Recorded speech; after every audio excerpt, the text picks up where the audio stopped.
Isa ako sa mga taong nasilayan ng aktwal ng maruming palabas na gabi-gabi tinatanghal ng mga taong kumapit sa patalim ng magkapera. At ang bida sa eksena yung babaeng pumapara sa daan. Sabi eto na lang daw ang paraan ng matakasan ng gutom. Sila'y pinaglalaroan, pinagpapasahan, minsa'y nagtuturuan kung sinong sunod sa pila upang muling duraan. Ang pagkatao'y kapalit ng baryang pangtawid hapunan, dahilan kung ba't sariling katawan ang pinuhunan sa tahanan ng anak. Pikit matang inililihim ng inang siya'y prostitute sa tuwing magtatakip silim. Ang babae sa Pinas ay may gantong kalakaran na merong patakaran. Kailangan pang mahubaran, kailangan pa bang dagdagan upang tuluyang mapansin. Subukan mo na lingunin kung kaya mo pang tiisin. Kailangan mo lang tatagan, lawakan ng pangunawa sa mga tao sa paligid mo.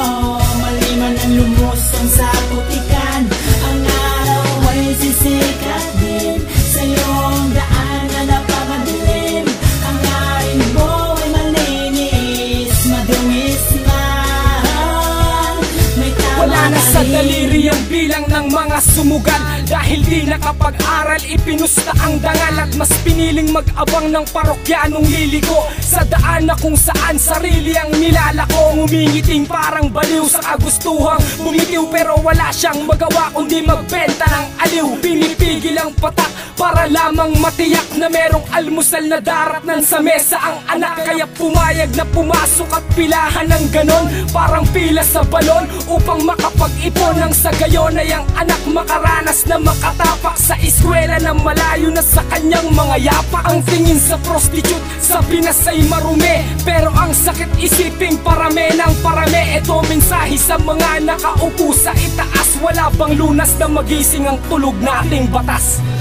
Kailangan mo lang tatagan, lawakan ng pangunawa sa mga tao sa paligid mo.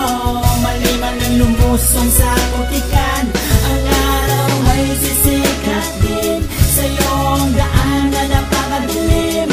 Ang haring mo ay malinis, madungis man. May tama. Tilang ako, tilang ikaw ang nagsabing sila ang ilaw ng tahanan, pero bak ilaw pa nung sila'y masilaw sa datong na malutong na nagsisilbing panggatong, tapos pandidirihang parang may sakit na ketong. Ang bugtungan sa Pinas ay ang bago niyang sistema. Kung wala kang pera, idudura kang parang plema. Di na ako nagtataka kung ba't sila nagkaganon, dahil ang pamahalaan tulog pa rin hanggang ngayon.